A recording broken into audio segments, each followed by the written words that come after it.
নড়াইলের পাটকাঠি কেবল গৃহস্থালী কাজেই নয়, ব্যবহার করা হচ্ছে ফটোকপি মেশিনের কালিসহ বিভিন্ন শিল্পের কাঁচামাল হিসেবে। চলে যাচ্ছে দেশের বিভিন্ন প্রান্তে। লাভবান হচ্ছেন জেলার কৃষক। নড়াইল প্রতিনিধি মির্জা মাহমুদ রন্টুর রিপোর্ট, জানাচ্ছেন জোবায়ের রহমান।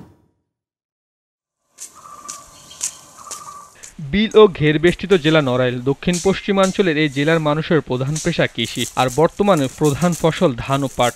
কয়েক বছর আগেও শুধু রান্নার কাজে ব্যবহার করা হতো পাটকাঠি, তবে বর্তমানে ব্যবহার করা হচ্ছে শিল্পের কাঁচামাল হিসেবেও।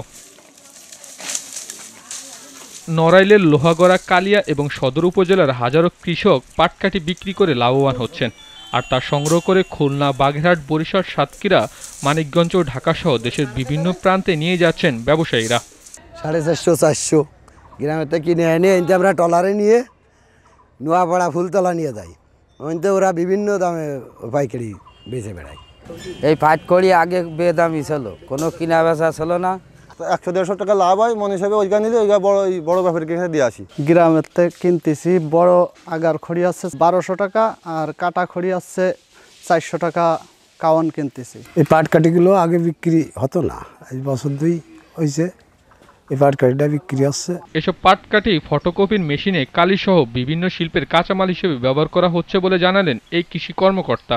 এবং ব্যবহার বৃদ্ধির কারণেই কিন্তু এটার ক্রেতা বেড়ে গেছে এবং কৃষক কিন্তু এগুলো মার্কেটে এগুলো বিক্রি করতে পারছে, এবং এটা তার অতিরিক্ত আয় হিসেবে সেটা তার এখানে অ্যাড হচ্ছে। এই পাট চাষের শিল্প প্রতিষ্ঠান যদি এগিয়ে আসে, তো এটা মার্কেটের চাহিদা বৃদ্ধি পাবে এবং এটা দামও পাবে কৃষক, এবং কৃষক দিনে দিনে পাট চাষে আরও বেশি আগ্রহ বৃদ্ধি পাবে। চলতি মৌসুমে দক্ষিণ পশ্চিমাঞ্চলের এই জনপদে শত কোটি টাকার পাটকাঠি কেনাবেচা হবে বলে আশা সংশ্লিষ্টদের। Zobayer Rahman, GTV news.